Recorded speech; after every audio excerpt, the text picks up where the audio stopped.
Bonjour à toutes et tous, merci d'être fidèles à notre live du matin.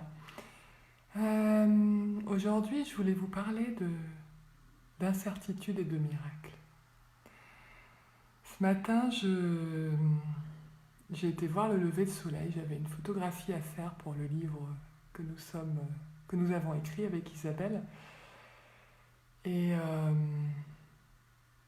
et j'ai cherché le meilleur endroit, je suis sortie, il n'y avait personne dans la rue, c'était le silence, il y avait la pleine lune. Et j'ai cherché le meilleur endroit pour voir et photographier ce lever de soleil. Et j'ai installé tout mon matériel face au ciel. J'ai attendu le lever de soleil.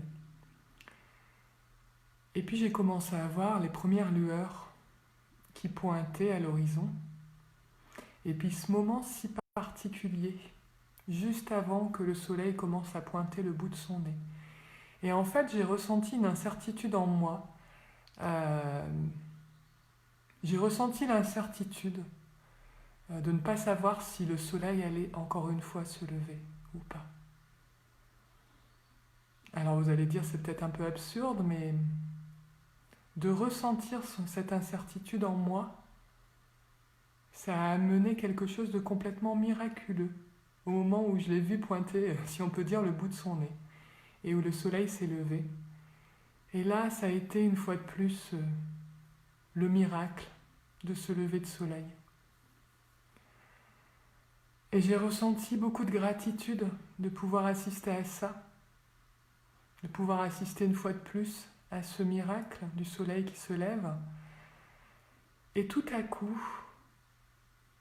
j'ai ressenti une immense tendresse pour cette part de moi qui en fait refuse l'incertitude. Cette part de moi qui aimerait que les choses durent toujours, qui aimerait que pouvoir contrôler les choses, pouvoir faire en sorte que les relations durent toujours, que la vie dure toujours, que les bonnes choses durent toujours.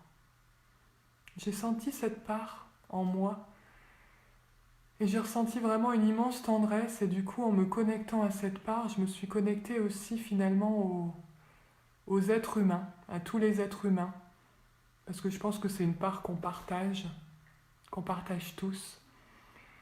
Et je me suis dit, waouh, mais en fait nous sommes comme, quand nous sommes dans cette part, nous sommes comme un peu comme un petit enfant capricieux qui voudrait jouer tout le temps, ne jamais s'arrêter, ou qui voudrait manger tout le gâteau, ou qui voudrait ne jamais aller se coucher. Et pourtant, ce matin, ce que j'ai ressenti, c'est qu'en me connectant à cette incertitude en moi, à ce doute, est-ce que le soleil va se lever? Le moment où ce miracle a eu lieu, le moment où j'ai vu ce beau cercle rouge s'élever dans le ciel, a été d'autant plus incroyable. Le fait d'accepter cette incertitude, d'être connecté à cette incertitude, a fait que la vie, à ce moment-là, a pris une toute autre saveur.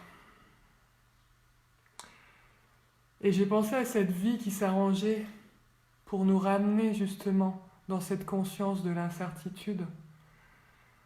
Ne serait-ce que en nous mettant face à la mort, ou face à la possibilité de la mort, ou face à la mort d'une relation, la mort d'un être cher, la fin de quelque chose, toutes ces petites morts auxquelles nous pouvons être confrontés.